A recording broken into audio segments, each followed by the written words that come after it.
O título desta palestra é A Agenda da Nova Era, mas eu vou falar mais do que apenas sobre a nova era. O campo é tão vasto, você não pode realmente cobrir tudo, mesmo que você divida em pequenas partes. Então, basicamente, tudo que nós estamos fazendo é criar peças de quebra-cabeça. E nós estamos juntando essas peças para formar a figura inteira de um massacre contra Jesus, como o Salvador da nossa alma e também particularmente contra a divindade de Jesus Cristo. Bem, quem está por trás do movimento da nova era? De novo, é triste dizer, mas o mesmo poder parece estar em toda parte. Por trás dos bastidores, como uma teia de aranha, cobrindo todos os cantos. Nenhum outro homem recebeu mais crédito por começar o movimento da nova era do que Teilhard de Chardin. Agora, quem era Teilhard de Chardin? Bem, a essas alturas vocês podem tentar adivinhar. Ele era um sacerdote jesuíta. Teilhard sonhou com uma humanidade que se fundia com Deus, cada um de nós percebendo a sua própria bondade no que ele chamou de ponto ômega. Essa crença inspirou muitos dos líderes da nova era de hoje em dia. E eu vou fazer citação de todos eles. Toda declaração que eu fizer, eu vou provar com uma citação. Eu não vou dizer nada de mim mesmo. De fato, Chardin é muito citado pelos escritores ocultistas da nova era. Então percebam o movimento jesuíta de novo, trabalhando na surdina, por trás dos bastidores. O próprio Chardin escreveu: uma convergência geral das religiões em um Cristo universal satisfaria a todos. Vejam que interessante. Ele diz: para mim parece que a única conversão possível do mundo é a única forma na qual a religião do futuro pode ser concebida. Teilhard de Chardin, Cristianismo e Evolução, página 130. Então, de novo, se nós vamos ter um sistema com base em Lúcifer, e nós vimos que a organização jesuíta, usando a maçonaria, tem proclamado a divindade de Satanás, e tem renegado ou degradado a Jesus Cristo, então, de novo, eles estão tentando descobrir um Cristo universal que satisfaça a todos. Mas eles não querem de fato Jesus Cristo, porque isso seria um exclusivismo. Os segredos dos gnósticos e todos os escritos da nova era estão baseados no gnosticismo. Eles removem a Jesus como ponto focal e o substituem com Lúcifer, ou o substituem pelo homem como divindade final. Então nós tivemos os ebionitas, os marcionitas, os gnósticos, os tomazinos. Todos eles basicamente ensinavam que Jesus era apenas um homem mortal e que nós, em certo sentido, somos divinos e que a divindade de Cristo é somente reconhecida nos mesmos termos e que a divindade de Cristo significa simplesmente que ele é divino como nós somos divinos. Por trás dos bastidores, a Igreja Católica Romana está controlando o ocultismo em cada nível individual. Ela tem bispos especialistas. São bispos itinerantes que lidam com o mundo oculto. Houve um homem chamado Dom Bosco, e ele teve uma visão. Ele era um católico visionário, e ele teve uma visão em 1862, na qual ele dizia que ele viu o barco do Evangelho atracar entre dois pilares da fé. Em outras palavras, ele ancorou o barco do Evangelho entre os dois pilares da fé. E os dois pilares da fé eram, número um pilar maior, a Eucaristia, que significava que Jesus Cristo era sacrificado inúmeras vezes. De fato, a Eucaristia, que simboliza a morte numa base diária, através da missa, de fato, a cada hora, a cada minuto. Isso, segundo eles, garante que Cristo permanece crucificado, morto e crucificado. Trata-se do corpo de Cristo. De fato, a Eucaristia, então, é a celebração derradeira da vitória de Lúcifer contra Cristo. E o segundo pilar, que eles dizem que é menor, se chama Maria. Isso simplesmente significa que Jesus foi substituído por outro mediador. É isso que essa visão significa. Claro que, em termos católicos, isso significa a aceitação da Eucaristia e de Maria pelo mundo inteiro. Nós precisamos então nos lembrar que no ocultismo, Maria pode ser tanto do sexo masculino quanto feminino. Se nós a consideramos do sexo feminino, nós temos Maria, Ísis, Astarote. E se você a considera do sexo masculino, isso não faz a menor diferença. Nós temos algo androgênico. Então você pode chamá-la de Apolo, o rosto de Apolo, você pode chamá-la de Osíris. Tudo seria a mesma coisa, porque Blavatsky diz que tudo é igual. Em Gênesis 3, 1 a 6 está escrito: agora a serpente era o mais astuto de todos os animais que o Senhor tinha feito. E ela disse à mulher: não é isso que Deus disse? Tu não comerás da árvore do jardim. E a mulher disse à serpente: nós podemos comer de todas as árvores frutíferas do jardim, mas do fruto da árvore que está no meio do jardim, Deus disse: dele não comerás, nem tocarás, para que não morras. E a serpente disse à mulher: certamente não morrereis, pois Deus sabe que no dia em que dela comerdes, então os vossos olhos se abrirão, e sereis como deuses, conhecedores do bem e do mal. Essa foi a batalha original no Éden. Pergunta: Deus disse: certamente morrereis. A serpente disse: não morrereis. Um dos dois tem que estar mentindo, certo? Um dos dois está mentindo. Bem, se você está de fato morto, então você é um ser criado e certamente não é Deus. E aqui a serpente diz: de fato, se comerdes dela, percebereis que sois de fato deuses. Outra mentira. Essas são as mentiras gêmeas do Éden que foram ditas pela serpente. Claro, a maçonaria ensina que de uma forma ou de outra, que foi o diabo, como nós já vimos, que disse a verdade, e que Jeová é mentiroso. Foi isso que nós vimos em todas aquelas citações dos maçons. Eles viram as coisas de cabeça para baixo. Este é o ponto central do ensinamento jesuítico, porque os jesuítas, de fato, fundaram a maçonaria. E quando a mulher viu que a árvore era boa como alimento, aí está o velho problema do apetite vindo à tona. E que ela era agradável aos olhos, e que a árvore era desejosa para torná-lo sábio. Mas o grande problema aqui é que ela tomou o fruto e comeu. E ela também deu ao marido, e ele também comeu. Bem, essa foi a batalha do Éden. Se isso foi o início, então o fim será igual. A mesma vitória que a serpente obteve no início, ela tentará obter no final também. E então, começando com Mary Baker Eddy, a fundadora do movimento da cientologia. Essas organizações todas recebem rótulos cristãos, mas o que elas ensinam não é cristão. Esse é um movimento muito esperto, mas nem todos foram enganados por ele. Porque se as pessoas associam o nome de Cristo a esse movimento, é porque ele deve ter valores cristãos, certo? Errado. Ela escreve no livro Ciência e Saúde, a Chave das Escrituras, que foi considerado um dos 75 livros escritos por mulheres capazes de transformar o mundo pela Associação Nacional do Livro dos Estados Unidos. Então, trata-se de uma obra muito influente, que mudou o mundo. Impressionante. Agora, o que Mary Baker Eddy tem a dizer? Aqui estão algumas de suas declarações. No livro Ciência e Saúde, a Chave das Escrituras, que este movimento religioso usa como se fosse um documento adicional à Bíblia, ela disse: o mal não existe. Não é nem uma pessoa, nem um lugar, nem uma coisa. É simplesmente uma crença, uma ilusão em seu sentido material.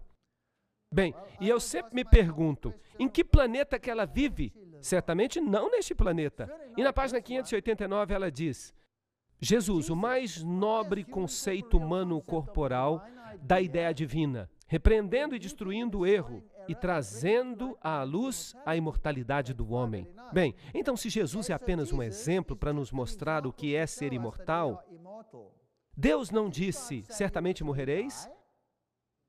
Ele não disse isso? Foi isso que ele disse. Mas ela fala, não, o homem é imortal. E ainda mais, ela diz, lembremos-nos sempre que o homem imortal e harmonioso há de existir para sempre, página 302. A Bíblia diz que ele é um ser criado, mas ela diz, não, o homem é imortal, ele vai existir para sempre. E ela diz, a morte é uma ilusão. A vida dá vida na matéria. Qualquer evidência material da morte é falsa, pois ela contradiz o fato espiritual do ser. Página 585. Tá bom. Então não existe morte. Quem disse, certamente não morrereis? A serpente disse. A alma é o princípio divino do homem, nunca peca. Por isso, a alma é imortal. Ups! Essa é uma doutrina fascinante. Então, nós somos duas entidades. Uma casca que morre e uma alma que é imortal. E esse cerne interior nunca peca. Vocês sabem, este é um ensinamento gnóstico do qual os nicolaítas também gostavam. Mas a Bíblia diz que Deus odeia isso. Se este corpo é realmente uma casca, então o que você faz com ele não interessa. Você pode comer o que quiser, você pode se empanturrar, você pode fornicar, você pode fazer o que você quiser. Quem se importa? Você depois vai deixar cair essa casca e você vai ter imortalidade. Mas Deus diz, é dado ao homem morrer uma vez, e depois disso o juízo. Essa é uma história totalmente diferente. Então isso definitivamente não é bíblico e parece muito com a linguagem da serpente. A escritora diz, o homem e a mulher, como coexistentes e eternos com Deus, para sempre refletem na sua igualdade glorificada o infinito Deus, que é Pai e Mãe. Esse é um Deus androgênico, que se parece muito mais com Lúcifer do que com Deus. Esse conceito de que Deus é pai e mãe não é bíblico. De outra forma, a oração seria, nosso Pai e Mãe que estás no céu, santificado seja o teu nome. Mas não está escrito isso, está? Não, está escrito, nosso Pai que estás nos céus. Então esse movimento tenta se parecer cristão, mas há outro movimento que também tenta se parecer cristão.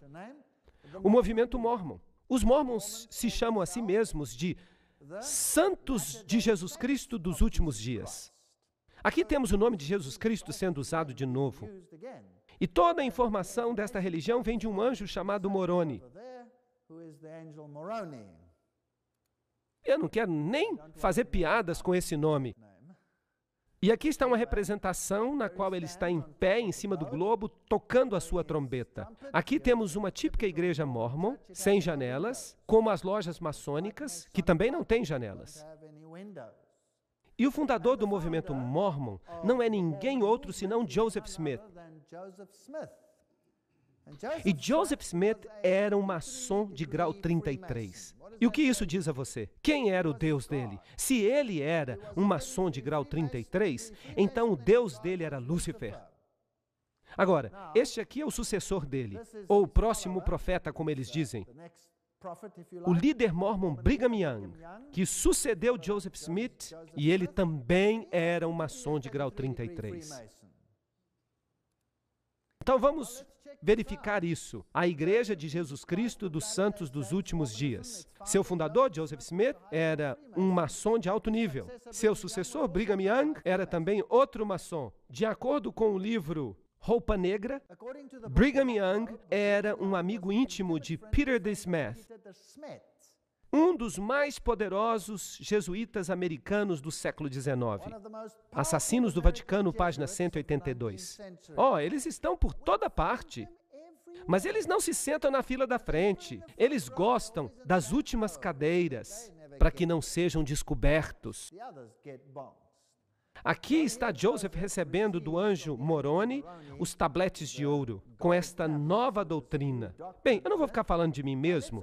É sempre bom a gente ver o que eles mesmos escreveram. No livro História da Igreja, está escrito: à noite eu recebi o primeiro grau da maçonaria na loja maçônica Nauvoo, que se reuniu num escritório comercial. Eu estava na loja maçônica e subi mais graus. Então aí você tem, direto da boca dos mormons. Isso não pode ser negado. O mormonismo foi iniciado pela maçonaria sob o controle de quem? Dos jesuítas, é claro.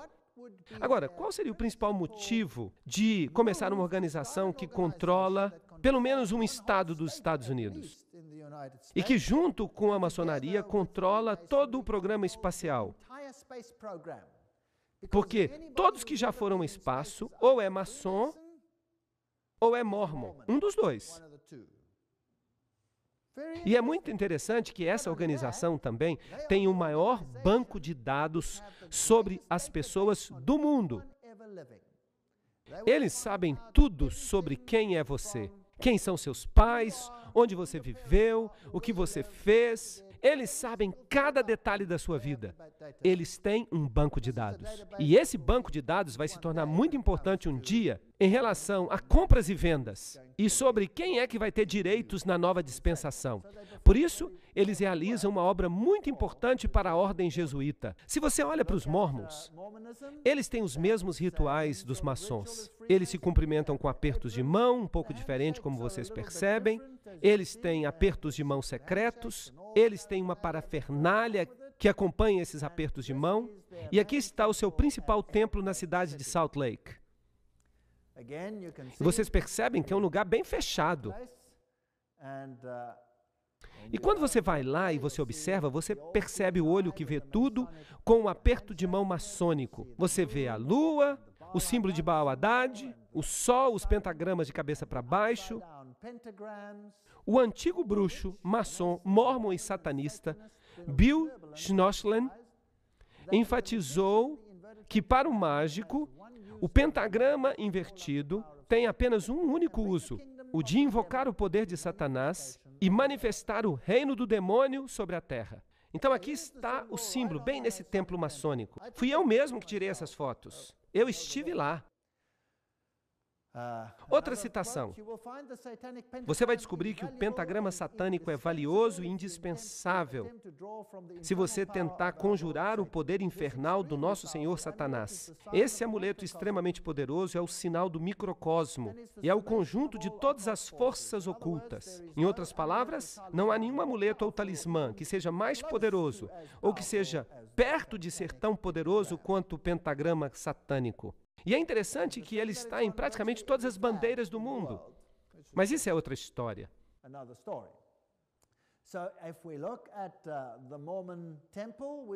E nós vamos encontrar todos esses símbolos de cabeça para baixo no templo mormon. O olho que tudo vê aqui, os símbolos do sol ali, e tem círculos. Originalmente eles tinham até um ponto no meio, mas eles se tornaram um pouco mais clandestinos e eles removeram os pontos.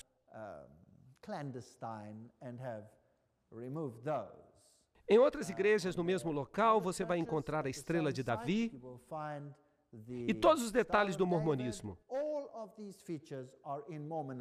Aqui temos a restauração do sacerdócio arônico. Eles dizem que eles têm o sacerdócio de Arão. Agora, por falar nisso, isso é uma blasfêmia. Porque quem é que tem agora o sacerdócio para sempre? Jesus. Isso significa que eles estão tomando algo que pertence a Jesus. Eles estão roubando Jesus de seu papel e de sua autoridade.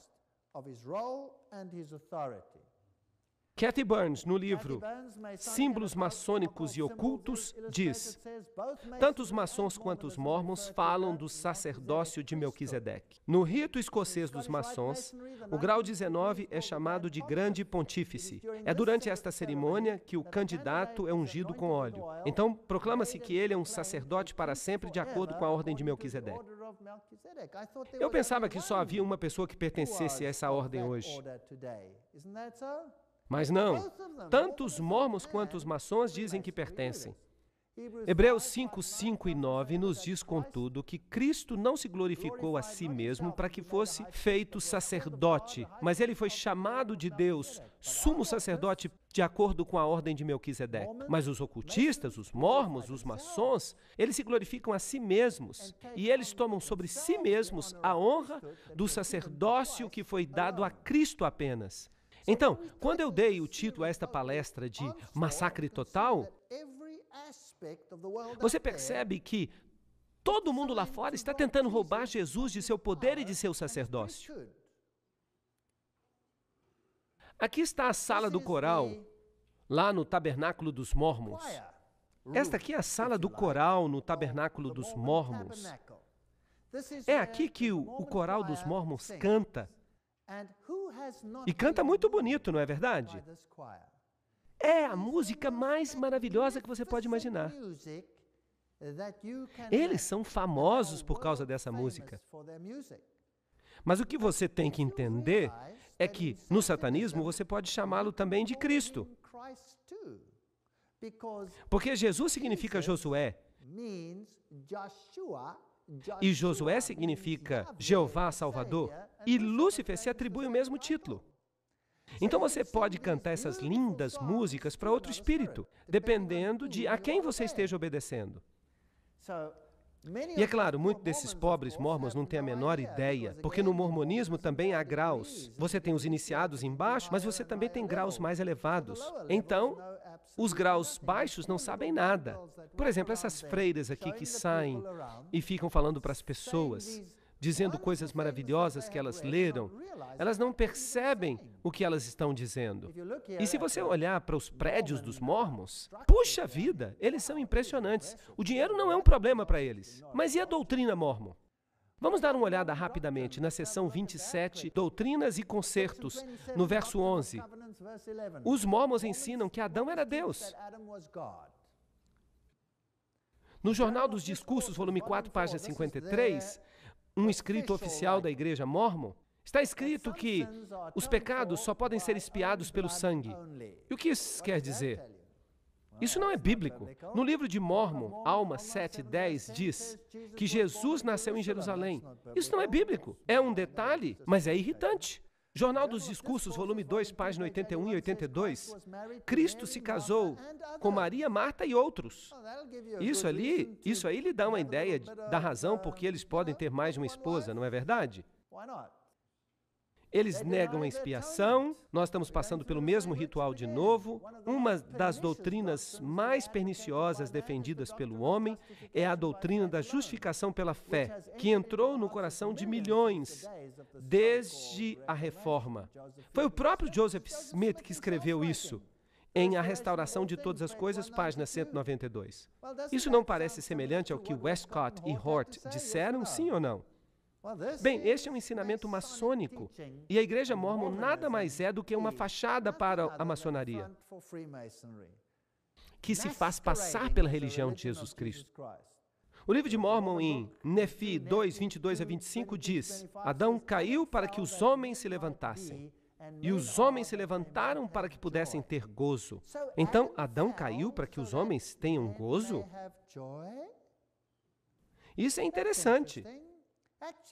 De fato, isso é parte de uma adoração oculta ao sexo. Eu não ia querer discutir o que acontece nos altos escalões, mas o ponto-chave, o que basta dizer é que se um mormon morre, ele tem um monte de virgens lá em cima para mantê-lo ocupado, do outro lado. E o Deus deles é casado com literalmente milhares e milhares e milhões de mulheres e milhões de espíritos femininos. E Deus não faz nada senão fornicar da manhã até a noite para produzir as almas que devem entrar nos homens, para criar os homens. Há uma doutrina realmente muito estranha nesses ensinamentos secretos. Sterling W. Seal, membro do primeiro Quórum dos 70, declarou no Jornal do Deserto de 31 de julho de 1965, página 7, em Cristo, Adão ainda é o cabeça. Adão caiu, mas caiu na direção certa. Ele caiu em direção ao alvo. Adão caiu, mas caiu para cima. E Jesus nos diz: subi para mais alto. Esta é uma linguagem que pertence tipicamente à serpente. Quando você cai, o que você consegue? Sabedoria. Você se torna como Deus. Você sobe, você não desce. E Brigham Young diz: o diabo contou a verdade sobre a divindade. Eu não culpo nossa mãe Eva. Eu não ia querer que ela deixasse de comer o fruto proibido por nenhuma razão. Pois pelo dom do pecado, a humanidade pode alcançar a bondade. Bem, quem é que está falando aqui? É o diabo que está falando. Ou é Jesus Cristo? Isto está em sua doutrinas e concertos. O homem estava também no início com Deus. A inteligência, a luz da verdade não foi criada ou feita, nem de fato poderia ser. De novo, está aí. A Igreja dos Mórmons nada mais é do que uma maçonaria que se faz passar por religião de Jesus Cristo e está enganando milhões nesse processo, sendo uma ferramenta da ordem jesuíta. A missa católica basicamente diz a mesma coisa. Oh, que bendito pecado que nos forneceu um Redentor tão grande. Esta é a figura de Cristo que eles têm no Templo Mórmon. Eu não sei se Jesus era mesmo assim. Quem sabe? O que eu sei é que o diabo quer se fazer passar por Jesus. Talvez Jesus tivesse essa aparência, eu não sei. Eu só vou descobrir quando ele vier nas nuvens do céu. E eu fico aqui imaginando, será que ele tinha mesmo essa barba dividida, parecendo um bode? Aqui está o líder, Joseph Smith. E se você olhar para essas figuras aqui, você vai ver uma colmeia. E se você der uma olhada neste livro, As Duas Babilônias, você vai perceber que a colmeia é o símbolo do paganismo, símbolo dos deuses pagãos. Agora, essa é uma história fascinante. Vejam que o mundo está sendo controlado pelos ocultistas. E os ocultistas se organizam em famílias. Então você tem essas famílias ocultistas que controlam o mundo. E algumas pessoas chegam a exagerar. Elas dizem que há uma conexão com répteis e que há famílias de répteis. Vocês já ouviram histórias assim antes?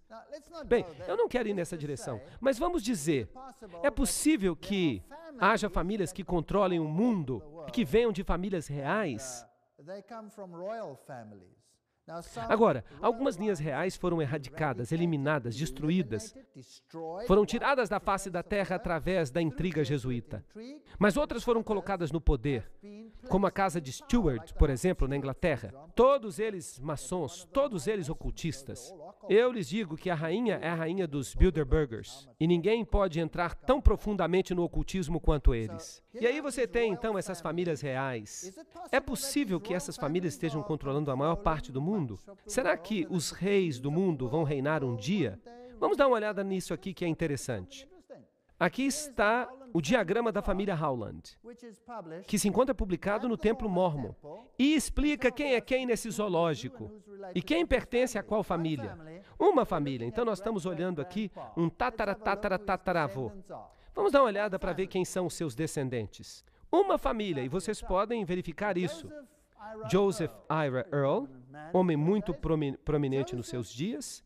Joseph Smith, o fundador dos Mormons. Ele faz parte da família. Ele vem do mesmo tataravô. Emma Hale vem dessa família. Winston Churchill teve o mesmo tataravô. Franklin Roosevelt teve o mesmo tataravô. Richard Nixon teve o mesmo tataravô? Você quer me dizer que o presidente Ford teve o mesmo tataravô? Você quer dizer que George Bush, pai, teve o mesmo tataravô? Que o George Bush, filho, teve o mesmo tataravô? Agora, isso é bastante estranho. Será que é possível crer que, com todas essas divisões na Terra, todos eles vieram da mesma família? Será que isso é pura sorte?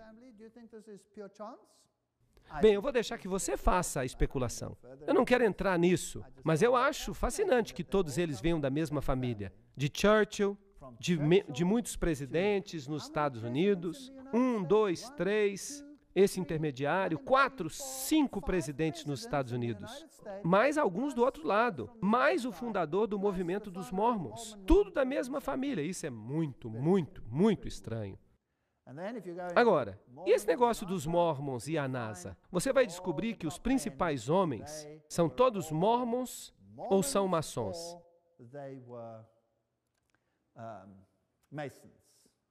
Se você entrar num templo maçom, você vai encontrar as fotografias dos presidentes.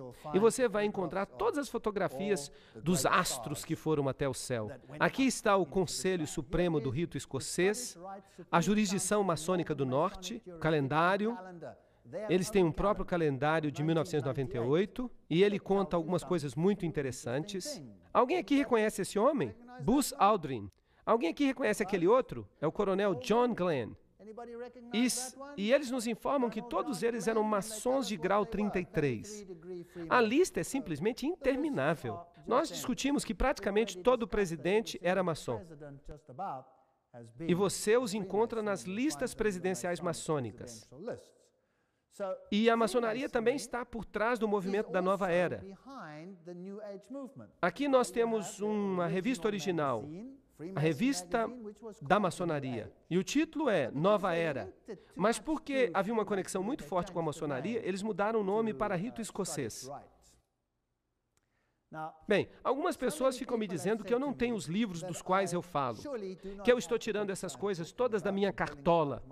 Mas eu me dei o trabalho de colocá-los todos no meu carpete e de tirar uma fotografia deles. Aqui está o livro de Pike, Morais e Dogma. Aqui está o livro de Blavatsky, A Doutrina Secreta, a Nova Enciclopédia da Maçonaria. Vários livros. Agora, algumas pessoas ficam dizendo que eu tirei essa foto de um outro lugar e depois fiz uma montagem no tapete. Então, da próxima vez que eu tirar essa foto, eu vou colocar alguns livros na minha boca, eu vou colocar alguns livros na minha mão, eu vou colocar alguns livros entre os meus dedos do pé. Eu realmente tenho todos esses livros. Aqui está Alice Bailey, a sacerdotisa e profetisa do movimento da Nova Era. Lembram-se que ela recebia mensagens do Djwhal Khul de Tibete? Nós falamos disso quando nós falamos sobre a maçonaria. Levítico 19:31 diz: Não vos volteis para médios ou necromantes, não vos contamineis com eles, eu sou o Senhor vosso Deus. E compete ao homem morrer uma vez, mas depois disso o juízo. Hebreus 9:17. Então vamos tentar ouvir essas vozes de modo claro. Quando essas vozes são ouvidas, elas não são contrárias ao verso? Provavelmente sim. Esta mulher escreveu mais livros do que qualquer outra mulher nos 2 últimos séculos. Uma das escritoras mais prolíficas de todos os tempos, Alice Bailey.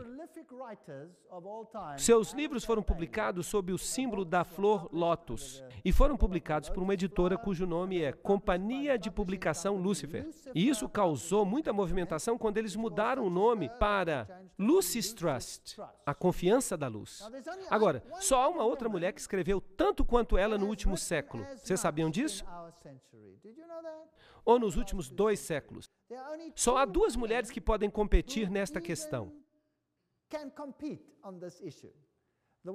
Uma é Alice Bailey e a outra eu vou apresentar para vocês em outra palestra. Então eu quero que vocês vejam aqui esta fila de livros e eu quero que vocês se lembrem que houve uma outra mulher que escreveu provavelmente ainda mais do que isso. Um dos livros dela, Problemas da Humanidade, com os símbolos maçônicos nele.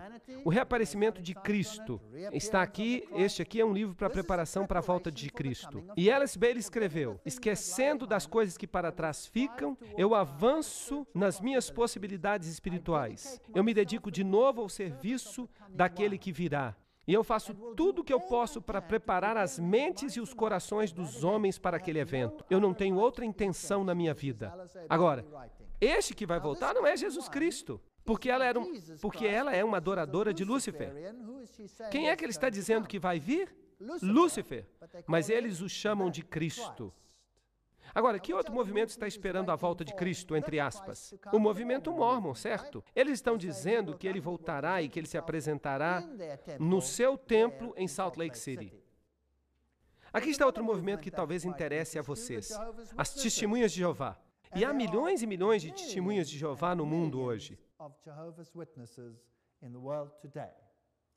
E as Testemunhas de Jeová foram formadas por C.T. Russell, que viveu entre 1852 e 1916.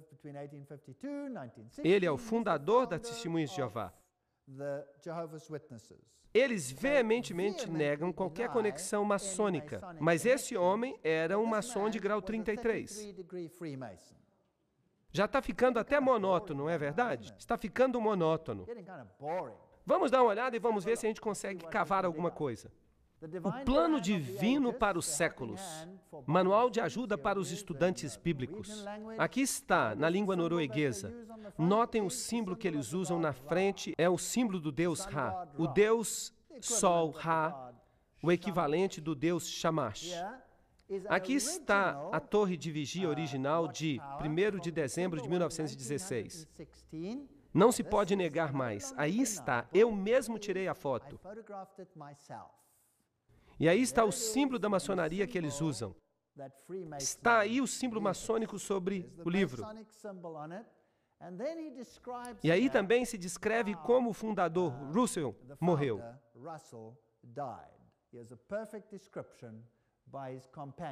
Foi então que ele se levantou mais uma vez e disse: façam-me uma toga romana. Ele estava morrendo e eles lhe fizeram uma toga romana de um lençol que ele colocou.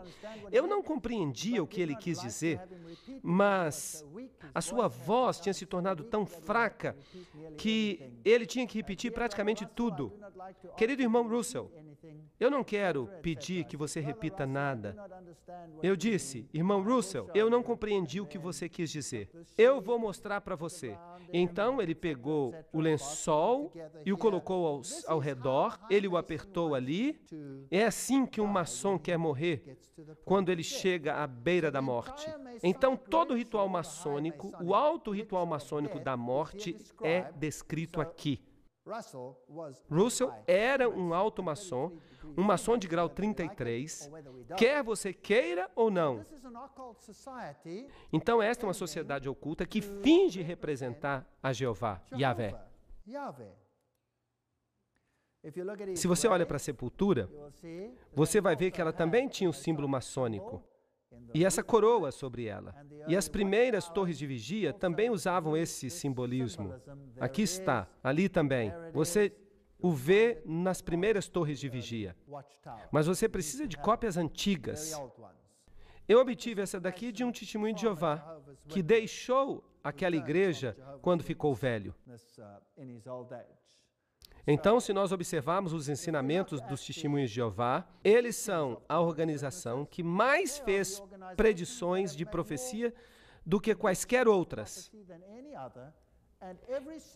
Aqui está o diagrama dos séculos. Todas elas não deram em nada. Por exemplo, em 1874, eles disseram que Cristo estava voltando, e ele não veio. Em 1878, a ressurreição. Eles disseram que ia ocorrer, mas que era invisível. Em 1881, o fechamento da porta da graça para os gentios. Em 1914, o Armagedon não veio. Em 1914, Abraão, Isaque e Jacó seriam ressuscitados, mas eles não foram ressuscitados. Em 1918, as igrejas cristãs do mundo seriam destruídas. Isso não aconteceu. Em 1920, os países seriam destruídos, mas eles não desapareceram. Em 1925, seria o estabelecimento do reino. Bem, se isso aqui é o reino, eles podem ficar com ele. Depois de 1925, as pessoas seriam capazes de visitar Abraão, que estaria morando em Jerusalém. E aí, os seus entes queridos seriam ressuscitados. Nada disso aconteceu. Em 1956, a tradução da Bíblia Novo Mundo saiu, porque eles tinham acabado de desprezar a versão King James. Em 1975, seria o fim do mundo, mas não aconteceu. Nenhuma previsão. E sabem o que a Bíblia fala sobre um profeta, um verdadeiro profeta? É que se suas predições não acontecem, então ele não é um profeta verdadeiro. Fim dos tempos gentílicos, página 99. Com respeito aos tempos dos gentios, nós consideramos uma verdade estabelecida, que o final dos reinos do mundo e o pleno estabelecimento do reino de Deus será realizado no final do ano de 1914. Nada aconteceu. Um pouco antes do fim do ano de 1914, o último membro do corpo de Cristo será glorificado. Será que isso aconteceu? Claro que não. Do contrário, como é que as pessoas ainda poderiam se converter aos testemunhos de Jeová hoje em dia? Isso seria uma perda de tempo. Fim dos tempos gentílicos, página 77. Agora, uma das características das organizações ocultas é que elas fingem ser o que elas não são, usando coisas subliminares. Subliminar é aquilo que fica escondido numa figura, para que você não perceba que de fato é um demônio. Eles também usam isso em filmes. Eles usam até em músicas. Eles usam isso em tudo quanto é tipo de coisa. É um jeito oculto de fazer as coisas. E geralmente eles fazem isso de cabeça para baixo. Fazem também muitas outras coisas. Então, se você observa as velhas torres de vigia, se você der uma olhada nelas, você descobre rostos de demônio, rituais maçônicos ocultos nas fotos. Então, por exemplo, este anjo na terra e no mar representando a Cristo, ele tem essas dobras em suas mãos. E se você olhar com cuidado, você vai ver que é o rosto de um demônio. Vejam que a ressurreição desse jovem é o mesmo aperto de mão que é usado para ressuscitar Irão Abif no ritual maçônico. É o que eles chamam de pegada do leão. Então isso é maçônico. Agora você também vai notar que esse dedo aqui também está um pouco deslocado na figura. Isso é uma coisa que é relativamente frequente. E se você olhar essa inocente figura da torre de vigia aqui, se você der uma olhada bem de perto, se você observar o nó da árvore, você percebe a cabeça do bode. Há chifres e olhos. Aqui está o crânio. Então você tem o símbolo do bode aqui. E se você observa esse homem deste lado, ele parece muito inocente. Mas se você o virar de cabeça para baixo e você olhar com cuidado, você percebe o rosto de um demônio no seu cabelo. Agora, talvez você pense que isso é só um acaso. Bem, vamos continuar. Aqui está o anjo de novo, com o mesmo dedo deslocado. As chaves usadas são as chaves romanas. E tem muitos S's na roupa, símbolos de Lúcifer. E esta figura aqui está tão cheia de símbolos maçônicos que simplesmente ela não é verdadeira. O anjo aqui tem inúmeros símbolos maçônicos nele. E tudo aqui que você tem é subliminar. Eu não sei se vocês estão percebendo o subliminar. Vocês conseguem perceber o subliminar no vestido da mulher? Vocês conseguem enxergar uma coisa aqui que não parece certa? Bem, vamos ampliar. Você tem que realmente olhar bem. Um subliminar não é uma coisa que você deve ver. E uma outra coisa a respeito dos subliminares é que alguns veem na mesma hora, mas outros não conseguem ver. Aqui está a face de um homem. Conseguem ver? Muito bem, alguns estão vendo claramente.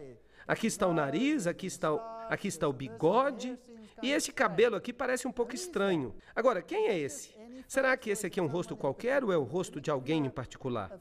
Eu vou colocar um outro rosto aqui do lado. Vocês reconhecem? Ali está a barba, o nariz, o cabelo. Esse indivíduo aqui não é o mesmo? É Zeus. Então eles colocam todos esses subliminares aí. E algumas pessoas conseguem ver. Quem consegue ver? Deixe-me ver. Ah, muitos estão vendo. Ok, ótimo. Mas outros não conseguem ver. Esta é a natureza do subliminar.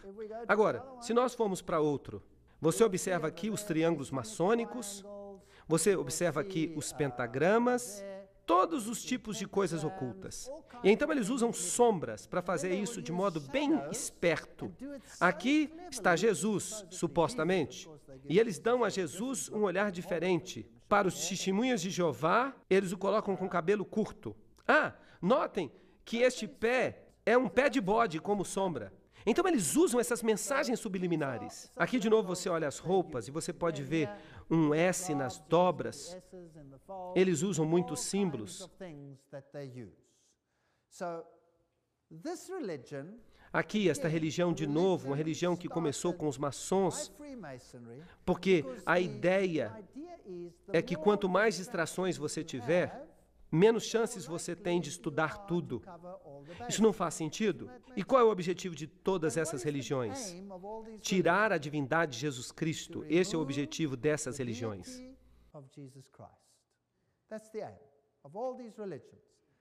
Eles ensinam, por exemplo, os testemunhos de Jeová, que Jesus não é Deus, que Ele é um ser criado. Os mormons ensinam isso. Os maçons ensinam isso.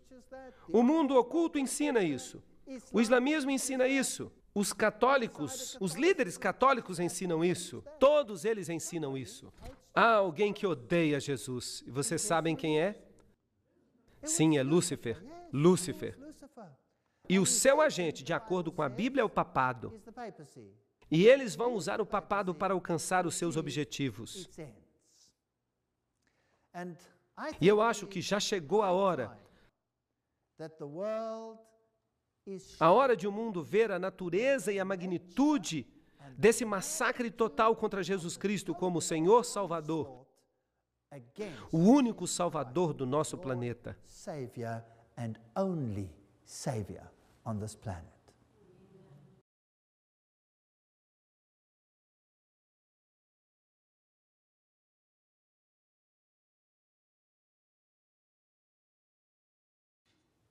Nós vimos que parte da agenda da nova era é criar tantas organizações quantas forem possíveis, a fim de que neguem a divindade de Cristo. Agora, se você quer cobrir todas as bases, você também tem que alcançar essas pessoas que não vão facilmente para a igreja.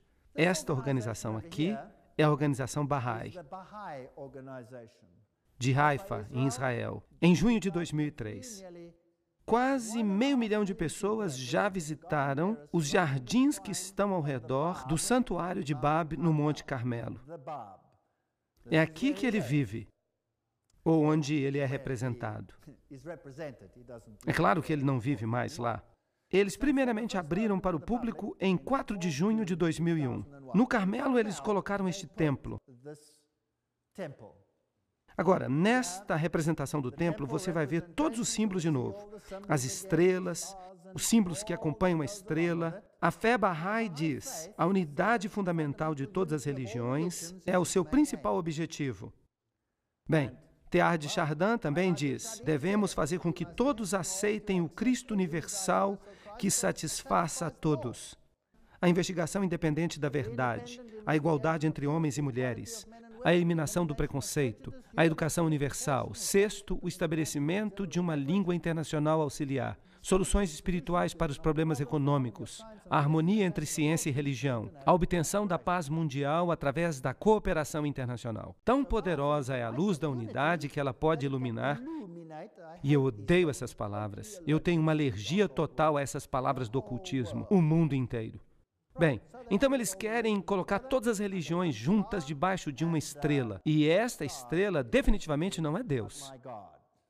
A aurora dourada em Israel. Aí você tem o símbolo da nova era. Parte da nova era tem que ver com revelações místicas. Os ensinamentos do Cristo, os 2 pilares de Jaquim e Boaz. Então vem o touro, Áries, o carneiro, Buda, Krishna, Sankarasharva. E temos a era de peixes, que nos trouxe Cristo. Então, eventualmente, nós vamos ter um Cristo universal. Esta é a teologia da nova era.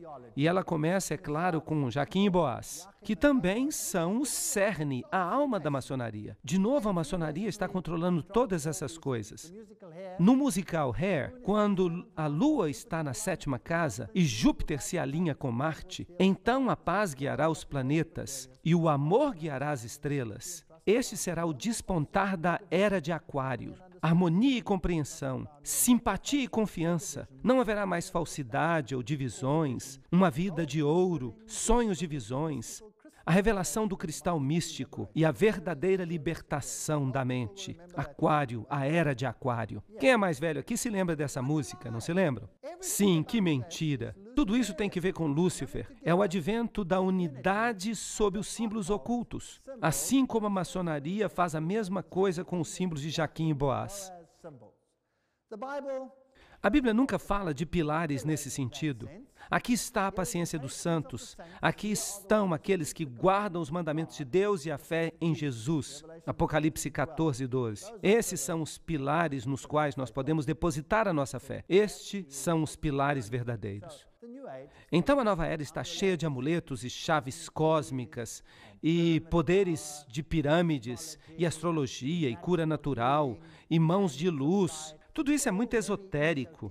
Isso até agrada a mente, como se fosse uma sabedoria antiga. Por falar nisso, temos o livro Manual de Enoque, Arquétipos sobre a Árvore da Vida. Esse Manual de Enoque é, claro, apócrifo, mas os católicos ensinam isso de forma muito aceitável. Temos o tarô, a mágica, olhos que tudo veem, pentagramas, bruxaria, magia branca e magia negra.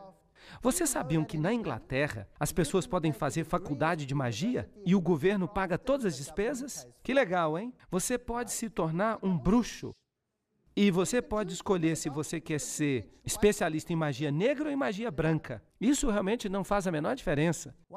Uma vez dentro desse círculo mágico, o bruxo diz as seguintes palavras: grandes mestres do universo, prontamente obedeçam à minha vontade. Eu os conjuro pelos grandes nomes cheios de poder, o nome dos Illuminati do firmamento. Assim se invoca Lúcifer. Apareçam para mim, que evoco a sagrada influência das principalidades e dos poderes. Eu pensei que nós estivéssemos em guerra contra eles, mas aqui eles os estão convidando. Venham em paz através do poder dos exaltados Illuminati. Sirvam-me e revelem todas as coisas a mim, da terra e do mar, do conhecimento e da sabedoria, do mal e do bem, da lei natural e da magia. Isso é magia, mas você percebe a linguagem do Éden aí? Não percebe? Sim, bem e mal e todas essas coisas. A Bíblia diz em Deuteronômio 18:10 que não seja encontrado entre vós qualquer um que faça passar o seu filho ou filha pelo fogo, ou que use a adivinhação, ou que observe os tempos, ou encantador, ou bruxo, ou aquele que consulte os espíritos familiares, ou mago, ou necromante. Pois todos os que fazem estas coisas são abominação ao Senhor. E por causa dessas abominações, o Senhor teu Deus os tira diante de ti. E, no entanto, hoje em dia, no mundo não se fala em outra coisa. No livro Vozes do Céu, Arquétipos do Zodíaco, nós encontramos alguns dos grandes canais modernos que se comunicam com os espíritos. O canal Virginia Essene, que diz que Jesus falou através dela, dizendo: a morte é uma criação da humanidade, não de Deus. Esta é a verdade plena. De novo, eles estão ensinando que não existe a morte. Aqui está outro livro da Nova Era, A Vida da Morte. Aqui está outro, de Jean Curie, Você Não Pode Morrer. E aqui está o símbolo do Shamath, você não pode morrer. Esta não é a linguagem que a serpente usou? Claro que esta é a linguagem da serpente. Em Eclesiastes 9, 5-6 está escrito: pois os vivos sabem que morrerão, mas os mortos não sabem coisa alguma, nem terão recompensa, pois a sua memória jaz no esquecimento. Também o seu amor e o seu ódio e a sua inveja, tudo pereceu. Eles não têm mais uma parte em qualquer coisa que é feita debaixo do sol. Eclesiastes 9, 6. Quando você está morto, a sua mente para. Mas não para estas pessoas aqui. Elas dizem que conversam com os mortos. Tarô vivo, espiritismo, alquimia pessoal. A rosa é o símbolo de Lúcifer. A magia antiga e a nova era, eles usam todos os mesmos símbolos. Eles usam pilares, a meia-lua com uma estrela, ou o sol. Isso é a mesma coisa que o nascimento do Deus Sol e a sua morte. E se vem sob a forma da hóstia, então nós temos a Eucaristia. Aqui colocaram uma face de Apolo em vez da face de Maria, mas é somente uma forma masculina, pois tudo é exatamente a mesma coisa. O sol, a lua, as estrelas, Ísis, Horus, a adoração de Sete. Outro canal é J.Z. Knight, de Nova York. Ela é provavelmente a médium mais famosa do mundo hoje. Ela conversa com um espírito chamado Ramta. E todas as estrelas de Hollywood são clientes dela. Aí está ela. Ela é uma mulher muito bonita. E por falar nisto, isso aqui é maçônico. Mas não se preocupem. Ali está o simbolismo dela. E você percebe que se trata de um triângulo. Ramta, cuja médium é J.Z. Knight, diz o seguinte: através da história, nós temos tentado muitas avenidas diferentes para lhes lembrar de sua grandeza, de seu poder e da eternidade de sua vida. Nós já fomos rei, conquistador, o Cristo crucificado, mestre, amigo, filósofo, qualquer coisa que pudesse canalizar o conhecimento. Às vezes nós interferimos em seus casos para impedir que vocês se aniquilem, para que a vida possa continuar a ser um playground para suas experiências e a sua evolução para a alegria. Agora, lembrem-se que os mormons também ensinam que o homem pecou para que ele tivesse alegria. E aqui é J.Z. Knight que está falando. Eu vou abaixar um pouco o som aqui e eu vou mostrar para vocês um pequeno trecho em que ela está falando. É uma pena que este som não é muito bom. Aqui ela está explicando como ela conheceu Ramta. E ela disse que Ramtha apareceu para ela como uma luz brilhante, como alguém que está com a mão cheia de purpurina e joga essa purpurina nos raios do sol. E ela olhou para ele e lhe disse: quem é você? Você é tão lindo. E ele disse: eu sou Ramtha. Eu estou aqui para ajudá-la a sair do buraco. Fascinating. Bem, vamos deixar que ela mesma fale. É uma pena que o som não está muito bom, mas prestem atenção ao que ela está falando. Not very good, but listen to what she says. Nós não poderemos nos aproximar de Deus se nós reforçarmos o conceito de que havia apenas um Filho de Deus, pois isso nos leva a indagar. Então, quem somos nós? Percebem o que ela está dizendo? Que nós não podemos acreditar no conceito de que só há um Filho de Deus, porque isso nos leva a indagar quem somos nós. O que isso implica? Que nós somos Deus, certo? Que nós somos deuses, certo? Vamos perguntar para ela então o que é a verdadeira fé. Vamos deixar que ela mesma responda. Prestem atenção. To what she has to say. Listen carefully. What is the good news? Quais são as boas novas? The good news is the As boas novas não são nada além do que a igreja chama de blasfêmia, porque a única forma de explicar às pessoas comuns que elas são divinas é se elas são deuses. Mas, no entanto, as pessoas proíbem que esse ensinamento seja dado. Só há um lugar no qual Deus é explicado. one place that God is explained. Trata-se do conceito mais extraordinário e simples, e nada tem que ver com a igreja. É de fato a nêmesis da igreja, e se chama ciência. It's called science. Bem, então aqui se toca uma música rock. Então, pergunto, será que eles não querem que você saiba isso? Que você é Deus? E que a igreja não quer que você saiba que você é Deus? Mas a nêmesis da igreja vai ser a ciência. Is going to be science. Felizmente, se a ciência quer destruir a igreja, será que ela está fazendo um bom trabalho? Doing a good job of that? Very good job. O que nós temos de fato é falsa ciência. Amazing. São ensinamentos impressionantes. Então, às vezes, você precisa de um pouco de ajuda para passar para o outro lado. Então, eles usam drogas. Eles usam o que eles chamam de bebidas espertas. Esta aqui é chamada de anjo caído. Of 100% Jesus, no Jesus.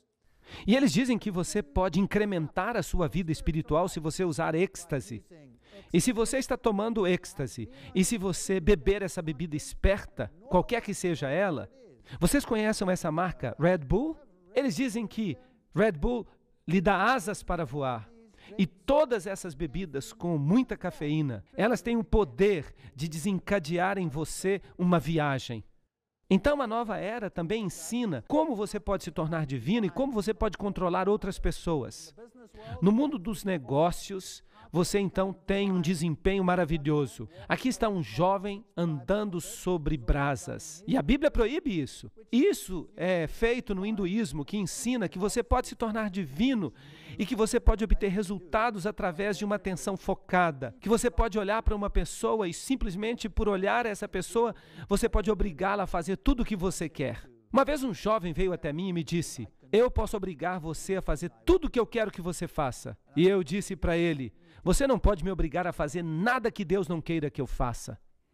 Aqui está o caso de Ellen Schumann. Ela começou a ouvir uma voz inaudível que lhe ditava mensagens. E isso continuou durante 7 anos. Ela escreveu um livro intitulado Curso em Milagres. Ela passou 3 meses meditando antes de começar a escrever. Então, ela escreveu o livro. Mas por que eu? Porque você deseja conhecer a verdadeira pessoa que eu sou. Você está disposta a me servir. E você me deu permissão para entrar na sua vida.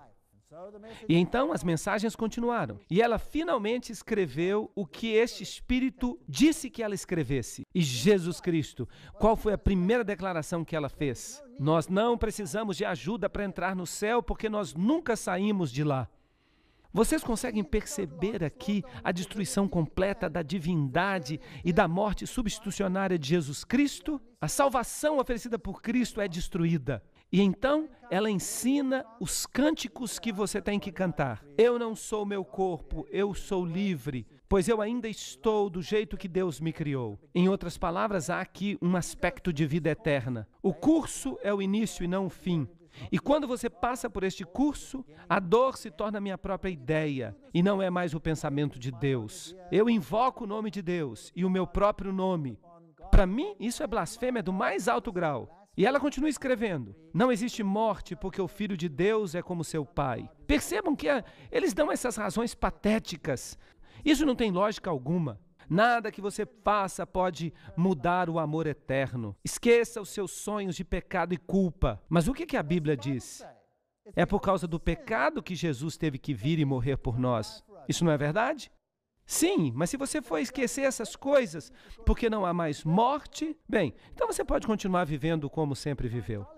A cientologia ensina que você deve se tornar claro. Trata-se de um modo de vida científico como na nova era. E então você passa a usar detectores de mentira e eles entram nos detalhes mais íntimos da sua vida pessoal e eventualmente você fica com raiva quando você mente sobre alguma coisa e eles então confrontam a você. É uma forma de confissão. E então você acaba liberado e você passa a flutuar e você se torna Deus.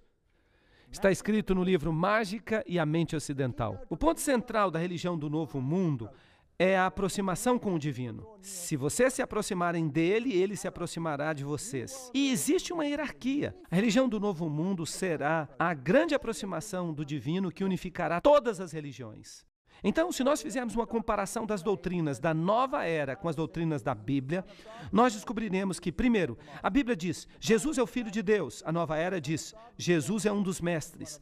Em segundo lugar, a Bíblia diz que somos salvos pela graça. A nova era diz que você alcança a divindade através das obras. Número 3, a Bíblia diz que Jesus é o único caminho. E a nova era diz que você tem que despertar a consciência de Cristo dentro de você. Quarto, a Bíblia diz que Lúcifer é o diabo, mas a nova era diz que Lúcifer é o verdadeiro Filho de Deus. Número 5, a Bíblia diz que nós devemos adorar a Deus, mas a nova era diz, adorem a criação.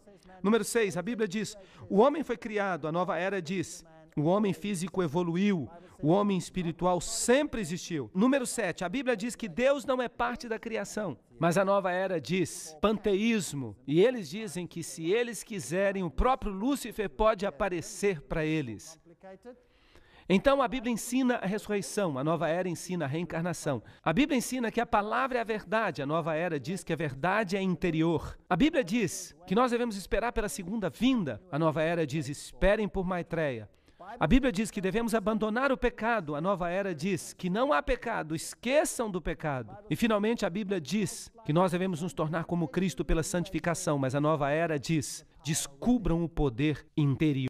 E a Madre Teresa, que foi uma grande adepta da nova era, diz o seguinte, eu espero que eu esteja me convertendo, mas eu não estou me referindo ao que você pensa. Se, ao nos depararmos face a face com Deus e o aceitarmos em nossas vidas, então nós estamos nos convertendo. Nós nos tornamos um melhor hindu, um melhor muçulmano, um melhor católico, um melhor o que quer que seja que sejamos. Que abordagem eu deveria usar? Para mim, naturalmente, seria uma aproximação católica. Para você, seria uma aproximação hindu. Para outra pessoa, uma aproximação budista, de acordo com a consciência de cada um. O que Deus é em sua mente, é isso que você precisa aceitar. Será que essa doutrina é bíblica? Não!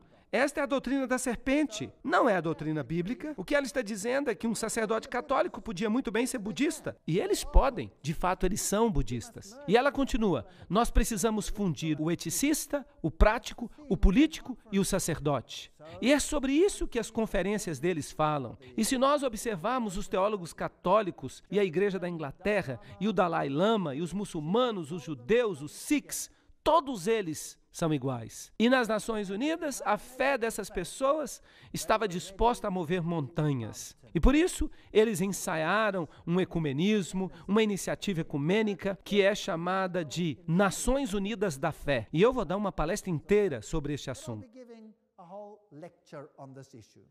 O budismo também ensina que a divindade é uma coisa interna, que uma pessoa pode se tornar divina.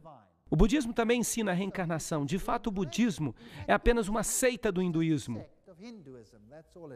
Aqui está o Dalai Lama, o atual Lama, claro. Quando ele morrer um dia, eles vão precisar de um sucessor, certo? E eles não podem esperar que o Lama se reencarnem num bebê e esperem que ele cresça. Eles precisam de um líder imediatamente. Então eles dizem que o próximo Dalai Lama já está encarnado. Ali está. Aquele ali é o próximo Dalai Lama. Então o pobre espírito do Dalai Lama deve ficar pulando entre um e outro. Que ensinamento ridículo! E as pessoas creem nisso? E é claro, ele é tratado como se ele fosse Deus e rei. Esta aqui vem da revista Time. O Dalai Lama, no seu exílio no Tibete, Deus e rei. Assim como o Papa é Deus e rei. Mas aqui quem é que manda em quem? Quem manda é o Papa, porque o Dalai Lama se prostra diante dele. Mas vocês percebem que Vaticano e budismo são tudo a mesma coisa. Fala-se de um caminho para o nirvana, do esvaziamento do eu, até que nada reste em você. Prometem um paraíso, uma luz que vem do Oriente, e de repente o mundo está inundado com esses deuses pequenos. Aqui está um deles, Rushira Avatar Adida Samraj. Ele também é considerado Deus. Aqui está ele, um que tem um monte de mulheres flutuando ao redor. E aqui está ele, fotografado em 1993. Aqui ele entra numa sala, todos se prostram, de repente a porta de entrada se abriu e o ser mais brilhante que eu já vi entrou. Este é aquele, em letra maiúscula, por quem eu estava esperando. O que esse trecho está dizendo? Está dizendo que não é suficiente buscar a realização como um alívio para o sofrimento. A realização tem que ver com o avatar da luz, o caminho de Adidã. Nada tem que ver com o alívio do sofrimento. Tem que ver com felicidade, tem que ver com o amor. Tudo sob a condição de buscarem refúgio em mim. Todos devem se apaixonar por mim. Eu não quero me apaixonar com esse carinha gordinho aí, não. Alguém aqui quer? Mas vamos ter cuidado, não vamos ser preconceituosos, porque tem muita gente por aí que acredita que ele é Deus mesmo. Esta aqui é Amrita Amanda Mai. Ama é seu apelido.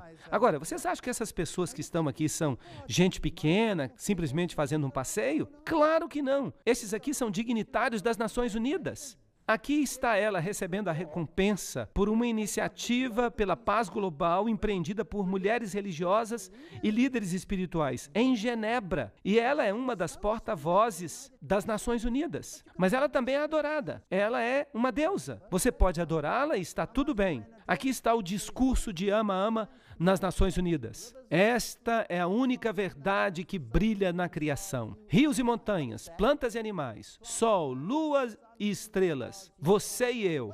O que é tudo isso? Como é que nós podemos chamar isso? Panteísmo. E ela continua. Todas são expressões de uma única realidade. É a assimilação desta verdade em nossa vida e a aquisição de uma compreensão mais profunda que vão nos ajudar a descobrir a beleza inerente nesta diversidade. Quando nós trabalhamos juntos como uma família global, não simplesmente enfatizando uma raça, uma religião ou uma nação, a paz e a felicidade vão prevalecer de novo. Blá, blá, blá, blá, blá, blá, blá, blá. Lágrimas, divisão e conflito desaparecerão. Tudo isso parece tão bom. É isso que o mundo quer ouvir, mas não é bíblico, certamente não é. Este aqui era o avatar Meher Baba. Vocês perceberam uma coisa em comum nesses nomes? Baba, Baba, Baba, Baba. O que Bab significa? Vocês se lembram? Portão, portão, Babel, a porta para El. Nós temos aqui a fabricação de Babilônia. O Dalai Lama como homem divino. Este homem aqui é o fundador do movimento Hare Krishna. E ele se intitula Sua Graça Divina. Não é legal? Eu sempre tenho dificuldade para pronunciar o seu nome. Ase Bhaktivedanta Swami Prabhupada. Que seja. E aí estão alguns dos seus templos. Você pode entrar aí. E ele se senta num altar em todos os templos do mundo. E aí estão esses pobres jovens Hare Krishna, que andam por aí com a cabeça raspada e com sua música e suas flores. Eles adoram este pequeno homem Deus aí. E em todas as suas pinturas, sempre há 12 ao redor de um. 12 ao redor de um. Aqui você tem 12 virgens vestais ao redor de um. Satanás quer copiar a Jesus em tudo, não quer? Jesus tinha 12 discípulos ao redor de um. Havia 12 tribos de Israel ao redor de Jeová. Satanás é um plagiador do original. Ele nunca é nada mais do que uma cópia mal feita. E se você quer se tornar Hare Krishna, você tem que ser pobre. A menos que você seja George Harrison ou um dos Beatles. Aí, então, você pode continuar sendo rico. Eles precisam do seu dinheiro. Bem, aqui estava o original Sai Baba, mas ele morreu. Mas, fiquem frios, ele reencarnou. Ele está de volta. Aí está Swami Dhirendra. Todos os presidentes, todos altos oficiais da Índia, eles e Indira Gandhi, este aqui era o guru pessoal dela. Ele era uma espécie de Deus que ajudava na malhação. E aqui está a sua santidade, Maharishi Mahesh Yogi. E o que sua santidade tem para dizer é tão profano que eu vou adiar até uma palestra posterior. Ele só fala de assassinato. E o serviço social exige que se observe o Dia das Nações Unidas. Mas a fé Bahá'í tem o maior número de representantes nas Nações Unidas. 800 membros que se dedicam de tempo integral. Esta é a maior representação de todas as igrejas do mundo. Mas quem controla esses representantes por trás dos bastidores, isso é outra história. Bem, aqui está o fundador. Eu acho muito interessante que a fé Bahá'í tenha sido fundada em 1844. Vocês percebem como esta data continua sempre aparecendo? É uma data tão fascinante. E este aqui é o Baha'u'lláh, que faz uma ligação entre a fé Bahá'í, fundada por Bab, que significa portão. E aí você percebe todos os portões que levam ao céu. E aí está o filho dele. E felizmente este daqui é a reencarnação de Bab, do original Sai Baba. O nome dele é Sri Satya Sai Baba Ashram Puttaparthi. E ele se chama a si mesmo de Deus Todo-Poderoso. Este aqui realmente me irrita. Eu tenho que me controlar para não falar dele. E aqui ele aparece com a sua pequena flor. E aqui ele está num carro de ouro. E aqui está o seu santuário, onde ele tenta reunir todas as principais religiões. E tanta coisa tem se falado sobre este homem. É simplesmente nojento. Eu não quero nem falar sobre isso. Mas ele diz que é Deus. E no mundo inteiro as pessoas o adoram. Aqui tem um camarada alemão se ajoelhando na frente dele, ou sentado de frente a um templo de Sai Baba. Sabem, às vezes eu fico imaginando, o que aconteceu com a minha nação? Eu gostaria de pegar essas pessoas e dar uma sacudida nelas. Será que vocês esqueceram da reforma? Daquilo pelo qual as pessoas estavam dispostas a morrer? Será que vocês se esqueceram que é Jesus Cristo que é o centro da nossa religião?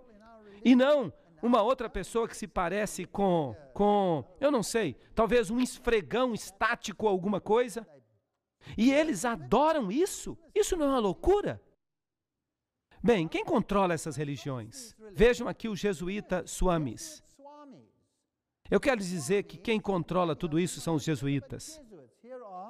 Aqui nós temos os jesuítas adotando a roupa, a dieta e os costumes dessas pessoas. E esses Swamis, eles são jesuítas. Porque na religião jesuíta você pode se tornar todas as coisas para todos os homens. E você então controla tudo por trás dos bastidores. Este aqui morreu recentemente.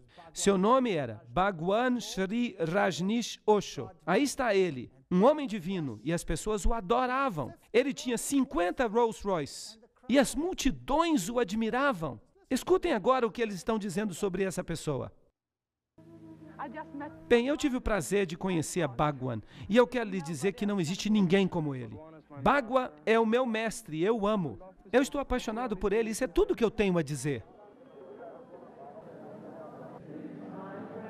Ele andava de Rolls Royce 2 ou 3 vezes por dia e era adorado, literalmente adorado por milhares de seguidores ocidentais. É tão triste ver a sua devoção para um mero ser humano que se considera Deus e sua submissão ao seu governo espiritual.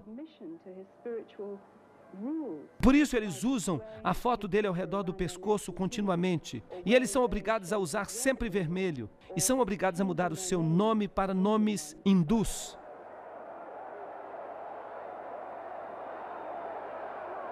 A generosidade desse homem, que faz com que ninguém suspeite que ele é o próprio Deus que caminha sobre a terra. Para o hindu, o guru é muito importante. O guru é o seu senhor, o seu mestre, o seu salvador, maior mesmo do que Deus.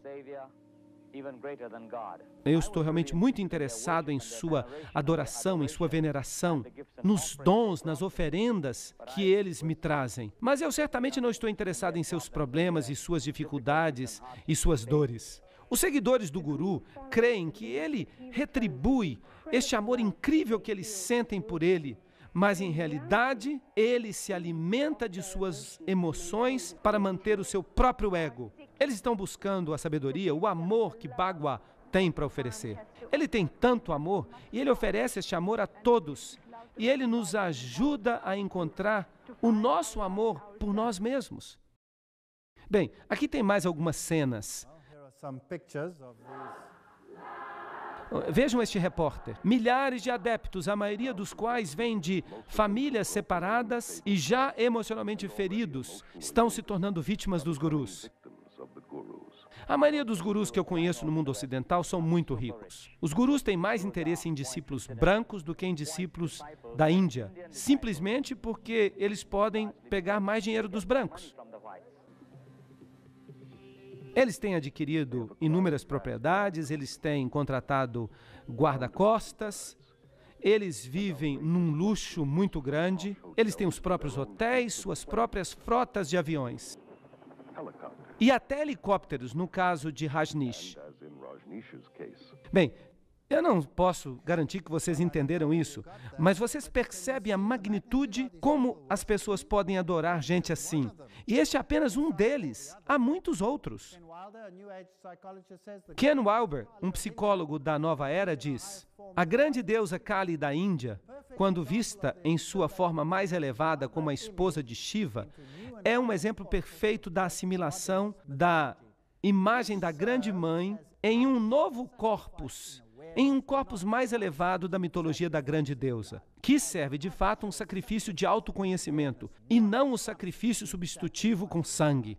Percebem que essas pessoas detestam a Jesus? Elas o odeiam.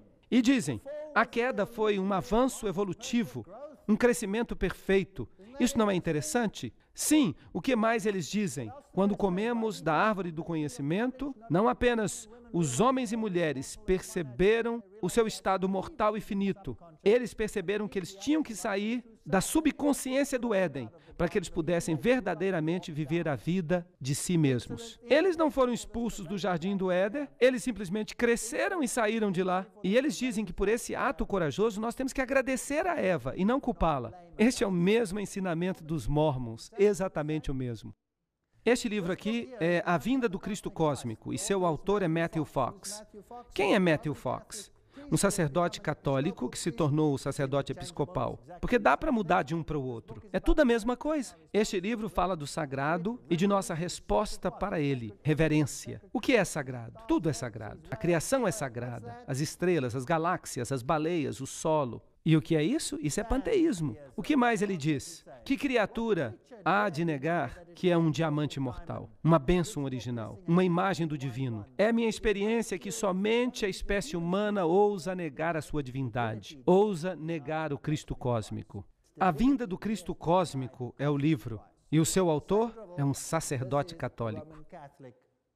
E ele continua dizendo, se a minha tese estiver correta, hoje é o tempo de nos movermos da busca pelo Jesus histórico para a busca do Cristo cósmico. Isso ajudaria a combater a religião distorcida e o movimento pseudo-místico de nossa época, conhecido como fundamentalismo e às vezes chamado de cristofascismo.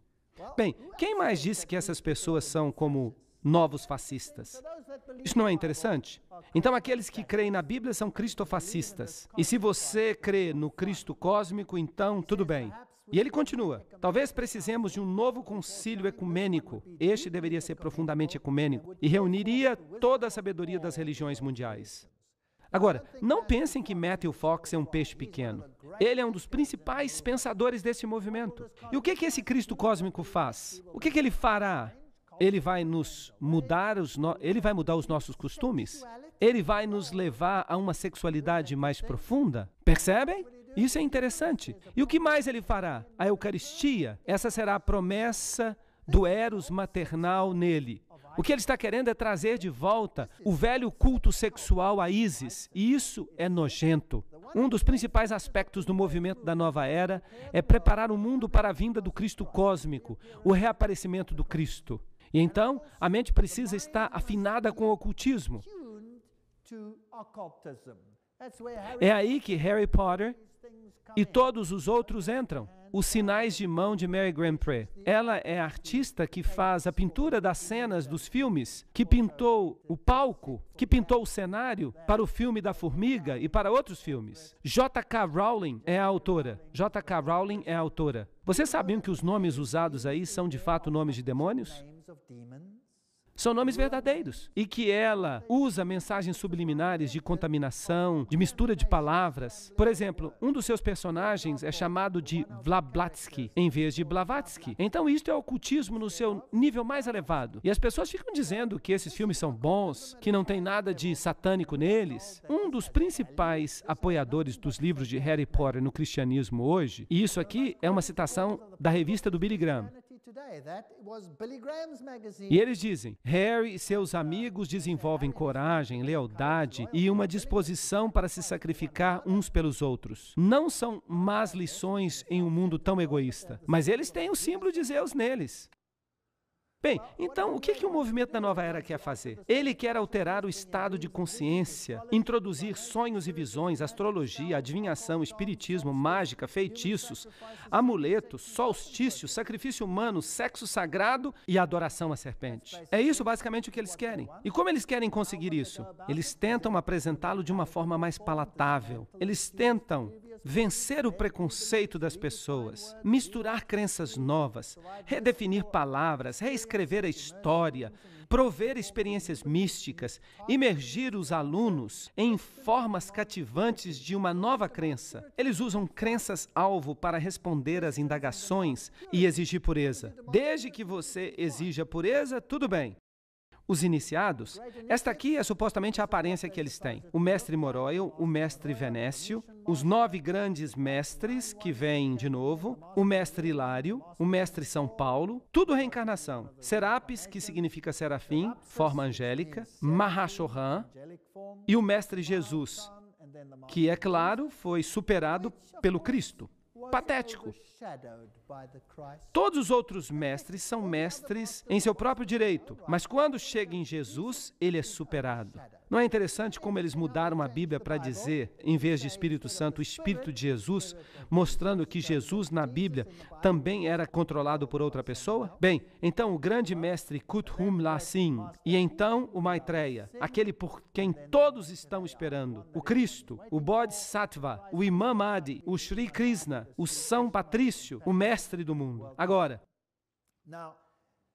seu agente ou médium no mundo de hoje é Benjamin Creme. E Benjamin Creme é um artista britânico, um antigo estudante de filosofia esotérica, e ele se tornou a principal fonte de informação sobre a vinda do Maitreya. Nascido em Glasgow em 1922, começou a estudar arte muito cedo, e ele se tornou um ótimo pintor no estilo modernista. A sua página na internet é muito interessante. O nome dela é Share International, e é claro que ela tem muitos links com o quê? Com sites católicos. E para mim, esse aqui é um outro jesuíta.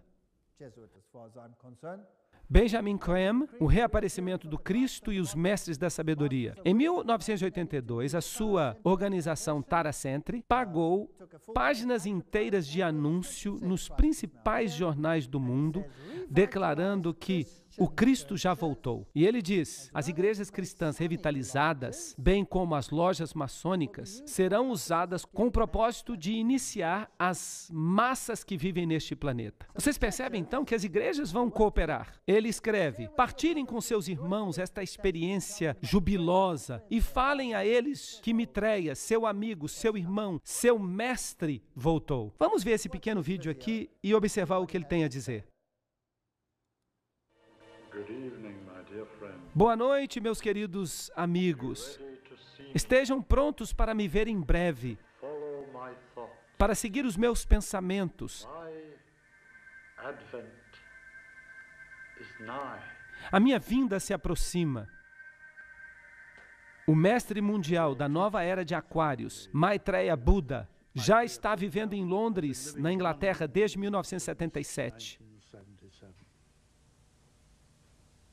Buda, há 2.500 anos, fez uma profecia que, em seu tempo, viria ao mundo um outro grande Buda. Buda como ele mesmo, e seu nome, Maitreya, inspiraria a humanidade a criar uma civilização brilhante e dourada, com base na justiça e na verdade.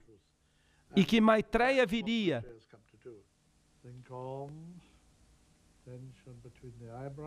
Ele é agora membro da comunidade asiática de Londres. Ele vive lá como um homem comum, embora aqueles que estão ao seu redor saibam que ele é um homem excepcional. Tudo que eu escuto, ele escuta.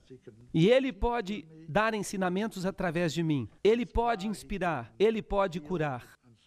Então ele tem um veículo, como uma janela para o mundo através da qual ele pode observar. Ele me disse para pegar um gravador, e eu fiz isso, um gravador portátil, e ele começou a ditar, e eu repetia isso no microfone. E uma noite, 3 meses depois do nosso primeiro contato, eu ouvi a voz de Maitreya. Ele não falou muito. O que ele disse foi simples. Ele falou, eu mesmo vou voltar. Será o passo evolutivo mais extraordinário que a humanidade dará. Nós podemos ou aceitar este princípio ou destruí-lo. As tensões inerentes na discrepância dos padrões de vida entre o mundo desenvolvido e o terceiro mundo é tal que contém as sementes de uma terceira guerra mundial, que seria uma guerra nuclear que destruiria toda a vida, tanto humana quanto subhumana. Mas ele pôde fazer a escolha, ele pôde convidá-lo, e agora nós o convidamos para que ele venha às emissoras de rádio e televisão do mundo. E o dia dessa declaração será o mais extraordinário. A humanidade verá sua face nas telas de televisão, mas ele não vai falar nada, e os seus pensamentos e as suas ideias entrarão telepaticamente nas mentes de toda a humanidade. Ele estabelecerá um contato mental telepático com toda a humanidade simultaneamente.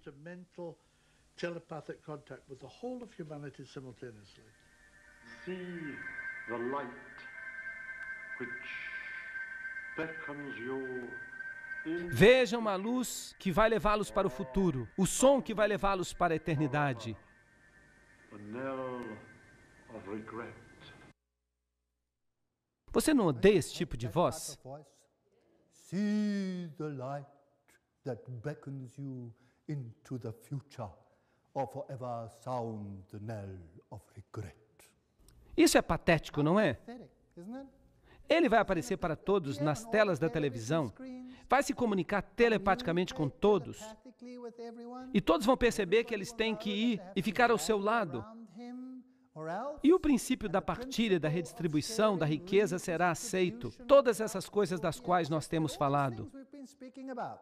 Isso não é nada mais do que doutrina católica sendo ensinada pela nova era. O reaparecimento dos mestres da sabedoria, a missão de Maitreya e todas essas coisas. Em 1977, lhe perguntaram, você tem alguma coisa a dizer sobre o Papa de Roma? E ele disse, o Mestre Jesus assumirá o trono de São Pedro em Roma. Este evento está prestes a ocorrer. E ele disse em 1979, o falecido Papa Paulo VI e a repentina morte do Papa João Paulo depois de um mês como pontífice, deixa ainda mais claro que o atual Papa João Paulo II será o último. E então, na mensagem 53, ele diz, a lei de Deus, eu sou. E aqui estão as suas prioridades. Número 1, estabelecer a paz. Número 2, inaugurar a partilha. Número 3, remover a culpa e o medo. Número 4, educar a humanidade. Número 5, introduzir os mistérios. Número 6, embelezar todas as cidades. Número 7, remover todos os impedimentos às viagens. Número 8, criar um banco de conhecimentos acessível para todos. Fornecer alimento suficiente. Fornecer moradias. Claro que ele não diz que essas casas vão ter que ser partilhadas. Número 11, fornecer cuidados à saúde e educação, alcançar e manter o equilíbrio ecológico. E número 13, fazer justiça política e social para todos.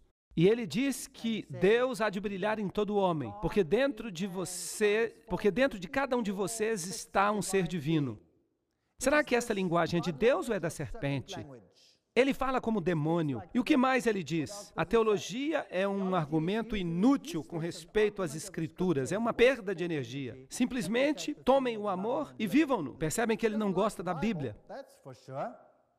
Ele diz, eu lhes peço que aceitem este novo nível de compreensão. Se vocês se apegarem a cada frase da Bíblia, se vocês argumentarem sobre sua interpretação, vocês estarão perdendo o foco da mensagem de Deus. Isso parece com aquela frase, que a força esteja com vocês. Ele fala dos fatos do Cristo, os fatos da hierarquia, um itinerário muito apertado entre o tempo de agora e o reaparecimento do Cristo. Ele pede que aprendamos a grande invocação. De fato, é Satanás que está dizendo, eu vou voltar em breve. Mas quando nós pregamos que Jesus vai voltar em breve, como é que o mundo responde? Oh, não, que ainda demore muito tempo. Aí está a grande invocação. Eu não vou ler isso aí, porque isso é uma tolice. Sem a partilha não pode haver justiça. Sem a justiça não pode haver paz. Sem paz não pode haver futuro. E então, cruzes misteriosas começaram a aparecer no céu. E de repente, ele apareceu um dia. Uau! Aí está ele, em 1988. E quem é que estava lá para filmá-lo? A CNN, é claro. Os donos da CNN, Ted Turner, era um maçom de grau 33. Então, era de se esperar que fosse a CNN que o fotografasse. E aí ele apareceu. E aí está o seu símbolo, um símbolo relacionado ao ocultismo. Você tem a suástica. Você tem a estrela e a lua e as cruzes e a unificação de todas as religiões. Ele apareceu em 1988. Ele curou todas as pessoas e ele tinha isopo em sua mão. E milhares se prostraram diante dele e o adoraram como Deus. E então a CNN diz, ele desapareceu no céu como um místico. Então ele apareceu na televisão e todos os canais de televisão mudaram para ele. E nas Nações Unidas, em algumas áreas, e na Austrália. Era como se Jesus fosse a estrela da televisão americana. E centenas de espectadores dizem que o viram. Então ele apareceu em 1998 em Chipre, na Islândia, na Argentina, na Rússia, no México, em todo o mundo, na Áustria, Canadá. No dia 1º de março ele apareceu em Toronto, Blanca, Melo, em Oregon, nos Estados Unidos. E em 1999 ele apareceu na Croácia. E 100 cristãos, naquele caso, o viram. E na China ele apareceu aos muçulmanos, na Polônia aos cristãos e também aos muçulmanos. E cerca de 500 cristãos fundamentalistas o viram. Na Turquia ele apareceu aos cristãos, em Marrocos aos muçulmanos. Em 2001 ele apareceu na Argentina, Brasil, Índia, Polônia, China, Nova Zelândia. Já ouviram falar disso? Vocês sabiam de todas essas aparições? No México ele apareceu num estádio, 35 mil pessoas se prostraram e o adoraram como Jesus Cristo. Vejam que interessante. Primeiro 150, depois 400, depois 150, depois 200. Então, em 2002, ele apareceu no Paraguai, no dia 24 de fevereiro, a 200 cristãos. E depois disso, as aparições foram interrompidas. A segunda vinda de Cristo, e nós vamos fazer uma palestra sobre isso, a Bíblia diz que ela vai ocorrer com poder e grande glória, que ele vai vir nas nuvens para punir aqueles que se recusam a conhecer a Deus, para redimir o povo de Deus. Ele vem com seus anjos, com relâmpagos que brilham do ocidente ao oriente, todos os olhos o verão, e então haverá a ressurreição. Jesus há de vir e todo olho verá. É isso que a Bíblia diz. Ele não vai aparecer na televisão e vai falar a você para controlar a sua mente? Não existe nada disso na Bíblia. Quem vai aparecer dessa forma é um falso Cristo, mas o verdadeiro Cristo vai aparecer nas nuvens dos céus. E todo olho verá. Apocalipse 1:7. E Apocalipse 22:20 diz, aquele que testifica estas coisas diz, certamente venho sem demora. Amém. Vem, Senhor Jesus. Eu espero que o mundo seja divertido para que ninguém se engane com esses messias falsos, esses mestres falsos que se colocam como Deus, enquanto eles estão vivendo uma vida de luxo neste planeta. Enquanto eles vivem em luxo e esplendor, então eles propagam essas coisas. Eu espero que o mundo seja divertido para que perceba que a Bíblia é sua única esperança. Nós precisamos mostrar que as pessoas estão atacando a divindade de Jesus Cristo, estão atacando o nosso Salvador. E que Deus nos ajude a fazê-lo. Amém.